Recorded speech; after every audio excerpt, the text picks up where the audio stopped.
Ciganos da Nova Terra, Tânia Barbosa, taróloga, hoje neste lugar maravilhoso e mais com essa natureza espetacular, esse sol lindo, lindo de viver, para falar do saber cigano.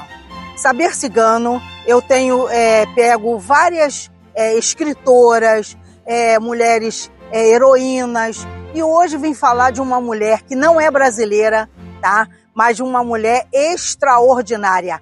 Nessa Semana da Pátria, essa mulher teve um papel preponderante.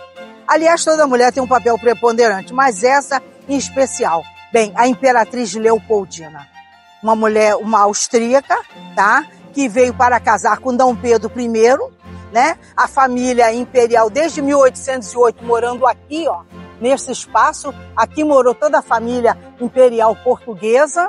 E ela, essa mulher viveu aqui até de 1817 a 1826, quando ela morreu, tá? Então ela caminhou por todos esses lugares, toda a família portuguesa, e depois ela faleceu.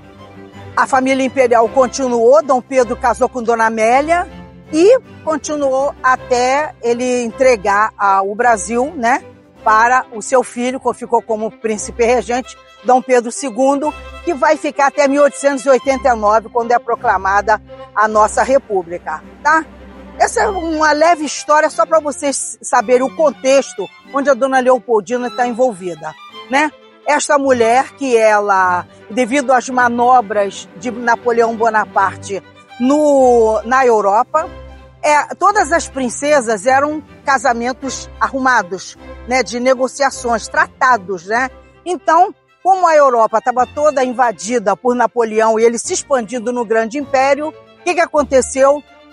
Surgiu essa oportunidade de indicar Dona Leopoldina para casar com Dom Pedro, que estava, no momento, fugido de Portugal por causa de Napoleão e se encontrava na sua maior colônia, que era o Brasil. Então, quando ela viu Dom Pedro, a foto do Dom Pedro pela primeira vez, ela já se apaixonou. Então, o que eu vim hoje, o que eu me propus a falar sobre a Imperatriz é que, como eu comecei há pouquinho falando, que como a Europa estava conturbada pelas conquistas de Napoleão, e outra, tinha acontecido que uma tia de Dona Leopoldina tinha sido degolada, né, esposa de Luís XV, né, o último imperador da França, por conta da Revolução Francesa. Então, havia todo um temor de casar as arquiduquesas com outras casas, né? Casas da Áustria, da Espanha, inclusive de Portugal. O que aconteceu? Eles pensaram melhor, ela tinha 3 pretendentes, mas foi escolhido Dom Pedro porque a família imperial portuguesa estava fora de Portugal. Então esse foi o peso maior. Ela veio toda nessa esperança romântica, né? E ela se apaixonou por Dom Pedro e ele, maravilhoso, ele correspondeu. Não vou dizer que ele não tenha... Todas as biografias, estou aqui com uma delas, todas as biografias da Dona Leopoldina mostra que Dom Pedro correspondeu. Apenas como ele era uma pessoa, vamos dizer, ele tinha uma preferência sexual muito grande, ele não se contentava com uma pessoa só, então ele teve muitas amantes, ele tinha uma vida sexual ativíssima. Então, durante o período que ele estava casado, ele teve uma grande amante, que foi Domitila de Castro. Não vou falar nem mal nem bem desta mulher, porque mesmo depois que ela se separou de Dom Pedro, ela casou com um oficial, um general de Paulista, e ela continuou casada anos e anos com esse homem, e ela foi uma benemérita, uma mulher que fazia caridade pra caramba. Ela tem até, além de seguidores, ela tem pessoas peregrinando no seu túmulo, como se ela fizesse até milagres, lá em São Paulo, tá? Então, assim, quem sou eu para julgar, para apontar o dedo, se tem 3 para mim, apontando para mim. Então, eu não quero fazer isso, não estou aqui para julgar. Mas que ele amou esta mulher, Domitila de Castro, amou demais. Então, ele conta, inclusive, na história, de que havia um túnel daqui para a casa onde ele colocou, o palácio onde ele colocou a Domitila, que está aqui na Avenida Pedro II, no Rio de Janeiro, no Brasil. Então, muitas e muitas vezes ele saía pelo túnel para encontrar-se com Domitila. E foi um dos motivos que ele acabou com a dona Leopoldina, porque esse amor que ele tinha pela Domitila foi tão grande que ele se apresentava publicamente com ela. Ele ia a festas, salões, cinema, sarau com a Domitila, estando casado com dona Leopoldina. Então, dizem que isso foi uma das piores mágoas que ela teve e ela acabou, o que hoje nós sabemos que é uma depressão. E muitos estudos falam que ele teria magoado até tendo atitudes grosseiras, de que ele tinha chutado ela, nada disso. Quando ela foi exumada, que foi levantado os seus restos mortais para vir para São Paulo, mostrou que a estrutura óssea dela, do cadáver, estava intacta. Então, nunca houve essa agressão que os livros falam. Nas biografias mais modernas, fala que não houve nenhuma agressão. Ela, como teve um filho a cada ano, dos 9 anos que ela viveu aqui, ela teve 2 abortos espontâneos. Ela teve 7 filhos. E aí, esses 2 abortos, o último, teria provocado a morte a irmã dela, que era a pessoa que ela mais gostava, várias mortes na Europa. Ela vivia pedindo dinheiro ao pai dela, Dom Francisco, lá na Áustria. Então, várias situações. Mas o mais importante da dona Leopoldina vem agora. Ela, junto com José Bonifácio, que foi ministro de não só do Primeiro Império, como do Segundo Império, de Dom Pedro II. José Bonifácio foi um homem ilustradíssimo, cultíssimo, conhecidíssimo na Europa toda, e ele junto com Dona Leopoldina, que ela era crânio, um cabeção, eles agiram na hora certa.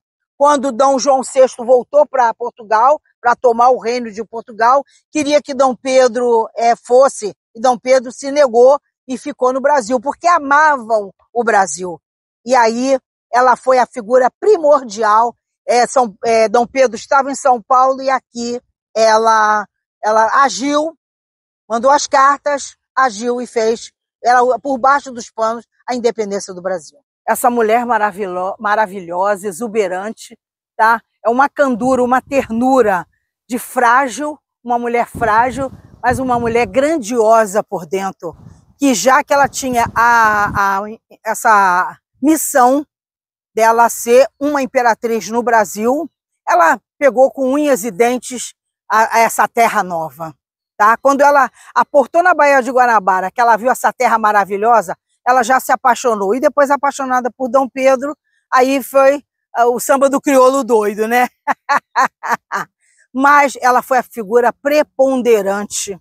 Ela agiu na hora certa junto com José Bonifácio, Dom Pedro afastado, que estava nas terras de São Paulo, e ela mandou as cartas, ela fez, porque não iríamos voltar, não iríamos continuar dependentes de Portugal, que era o desejo lá de Dom João e de toda a Europa. Então, ela ali cortou o vínculo, mandou a carta decisiva e Dom Pedro agiu, confiando nela em José Bonifácio, e aí deu o grito de independência.